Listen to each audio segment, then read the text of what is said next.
മധ്യപ്രദേശിൽ കുട്ടികൾക്ക് പേപ്പറിൽ ഉച്ചഭക്ഷണം നൽകി. ഷിയോപൂരിലെ സർക്കാർ സ്കൂളിലാണ് സംഭവം. പേപ്പറിൽ ഉച്ചഭക്ഷണം നൽകിയത് പാത്രങ്ങളുടെയും ജീവനക്കാരുടെയും കുറവ് മൂലമെന്നാണ് അധികൃതർ പറയുന്നത്.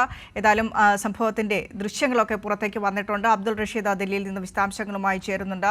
റഷീദ്, നമ്മുടെ നാട്ടിൽ ഉച്ചഭക്ഷണത്തിന്റെ മെനു ക്രമീകരിച്ച വിദ്യാർത്ഥികൾക്ക് ഇഷ്ടമുള്ള ഭക്ഷണങ്ങൾ വിളമ്പി അത് കുഞ്ഞുങ്ങളോടൊപ്പം പങ്കുവെച്ച് രക്ഷിതാക്കളും സ്കൂളിലെ അധ്യാപകരും ഒക്കെ കഴിക്കുന്ന കേരളത്തിൽ നിന്നാണ് നമ്മൾ ഈ വാർത്തയെക്കുറിച്ച് സംസാരിക്കുന്നത്.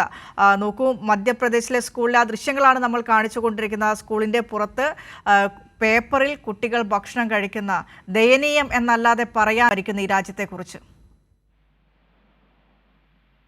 റിനിഷ, മധ്യപ്രദേശിലെ ഷിയോപൂർ ജില്ലയിലുള്ള ഹുള്ളോപൂർ സർക്കാർ സ്കൂളിലാണ് ഇത്തരത്തിൽ കുട്ടികൾക്ക് ദാരുണമായിട്ടുള്ള ഒരു ദുരിതം നേരിടേണ്ടി വന്നിട്ടുള്ളത്. കുട്ടികൾക്ക് ഉച്ചഭക്ഷണം പേപ്പറിലാണ് നൽകിയിട്ടുള്ളത്. ഈ സംഭവത്തിന്റെ ദൃശ്യങ്ങൾ പുറത്തു വന്നതോടെ വ്യാപകമായിട്ടുള്ള പ്രതിഷേധം ഉയരുകയും ചെയ്തിട്ടുണ്ട്. എന്തായാലും ഇത്തരത്തിൽ ജീവനക്കാരുടെയും അതോടൊപ്പം പാത്രങ്ങളുടെയും കുറവാണ് കുട്ടികൾക്ക് പേപ്പറിൽ ഭക്ഷണം നൽകിയത് എന്നുള്ള ഒരു വിശദീകരണമാണ് സ്കൂൾ അധികൃതരുടെ ഭാഗത്ത് നിന്ന് ഉണ്ടാവുകയും ചെയ്തിട്ടുള്ളത്. അതേസമയം രക്ഷിതാക്കൾ അടക്കം വലിയ പ്രതിഷേധവുമായി സ്കൂളിലേക്ക് എത്തുകയും ഈ സ്കൂളിലെ ഉച്ചഭക്ഷണവുമായി ബന്ധപ്പെട്ടിട്ടുള്ള കരാർ ജീവനക്കാരനെ പിരിച്ചുവിടുകയും ചെയ്തിട്ടുണ്ട്. ഈ നടപടി മാത്രമാണ് ഇപ്പോൾ സർക്കാർ അല്ലെങ്കിൽ സ്കൂൾ അധികൃതരുടെ ഭാഗത്ത് ഉണ്ടായിട്ടുള്ളത്. അതേസമയം ഇതുമായി ബന്ധപ്പെട്ടിട്ടുള്ള അധ്യാപകരിൽ നിന്നും സ്കൂൾ അധികൃതരിൽ നിന്നും ഒരു വിശദീകരണം തേടാൻ സർക്കാർ ഇതുവരെയും തയ്യാറാവുകയും ചെയ്തിട്ടില്ല. എന്തായാലും കടുത്ത വിമർശനങ്ങൾ ഇതിനോടകം തന്നെ ഉയർന്നു വരികയും ചെയ്തിട്ടുണ്ട്. പ്രതിപക്ഷ നേതാവ് രാഹുൽ ഗാന്ധി അടക്കമുള്ള ആളുകൾ 20 വർഷത്തെ BJP ഭരണത്തിനിടെ കുട്ടികളുടെ പ്ലേറ്റുകൾ പോലും മോഷ്ടിക്കപ്പെട്ടു എന്ന തരത്തിലുള്ള വിമർശനങ്ങൾ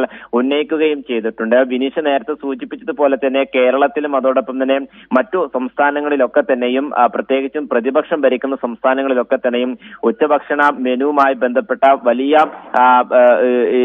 അത്തരത്തിലുള്ള വാർത്തകൾ തന്നെ വരുമ്പോഴാണ് ഈ ഉത്തരേന്ത്യൻ സംസ്ഥാനങ്ങളിലൊക്കെ തന്നെയും ഈ ചെറിയ കുട്ടികൾക്ക് പോലും വലിയ ക്രൂരത അനുഭവിക്കേണ്ടി വരുന്ന സാഹചര്യം ഉണ്ടാകുന്നത്. പേപ്പറിലടക്കം ഭക്ഷണം കൊടുത്തത് അത് വലിയ വിവാദത്തിന് ഇടയാകുകയും ചെയ്തിട്ടുണ്ട്. എന്തായാലും സർക്കാർ ഇതുമായി ബന്ധപ്പെട്ട ഏതെങ്കിലും തരത്തിലുള്ള വിശദീകരണം തേടാനോ നടപടി സ്വീകരിക്കാനോ ഇതുവരെയും തയ്യാറായിട്ടില്ല എന്നുള്ളതാണ് ഏറെ പ്രതിഷേധത്തിന് ഇടയാക്കുകയും ചെയ്തിട്ടുള്ളത്. കഴിഞ്ഞ ദിവസമാണ് ഇത്തരത്തിലൊരു സംഭവം ഉണ്ടായിട്ടുള്ളത്. എന്തായാലും വിവിധ ആളുകൾ ഈ ദൃശ്യങ്ങൾ സമൂഹ മാധ്യമങ്ങളിലടക്കം പങ്കുവെക്കുകയും വലിയ പ്രതിഷേധങ്ങൾക്ക് കാരണമാവുകയും ചെയ്തിട്ടുണ്ട്.